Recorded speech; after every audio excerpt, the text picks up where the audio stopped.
ہمیشہ اس وقت بولیں جب آپ کا احساس ہو کہ آپ کے الفاظ جو آپ کہنے جا رہے ہیں آپ کی خاموشی سے زیادہ خوبصورت ہیں۔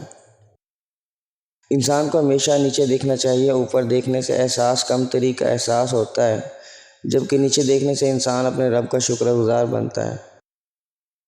پوچھا گیا صبر جمیل کیا ہے؟ جواب آیا کہ تم آزمائے جا رہے ہو اور اللہ تمہارا دل کہہ رہا ہے الحمدللہ۔ جب ایک عورت بے پردہ ہو کر نکلتی ہے تو فرشتے اس پر لعنت کرتے ہیں۔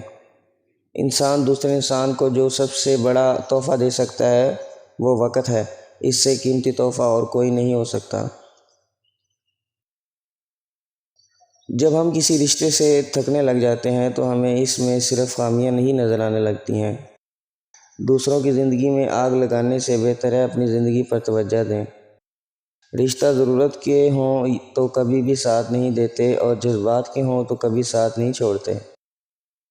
کوئی بڑا کام صرف وہ شخص کر سکتا ہے جو اپنے آپ کو چھوٹا کام کرنے پر راضی کر لے۔ اپنے ماں باپ سے اونچی آواز میں بات مت کیا کرو۔ جس دن وہ خاموش ہو گئے اس دن تم ان کی آواز سننے کو ترسو گے۔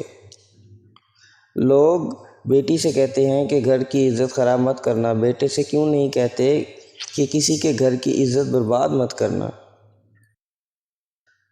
تم جس سے پیار کرتے ہو اگر اس سے ایک چیز مانگو اور وہ انکار کر دے، سمجھ جاؤ اس کا پیار سچا ہے۔ یعنی اس کے حصے کا درد مانگو اور وہ مسکراتے ہوئے انکار کر دے تو اس کا پیار سچا ہے۔ جب زندگی کا بھروسہ نہیں تو لوگوں کا بھروسہ کیوں کریں؟ جب زندگی کا ساتھ چھوڑ سکتی ہے تو لوگ بھی ساتھ چھوڑ سکتے ہیں۔ رشتوں کی رسی تب کمزور ہوتی ہے جب انسان غلط فہمی میں پیدا ہونے والے سوالوں کے جواب بھی خود ہی بنا لیتا ہے۔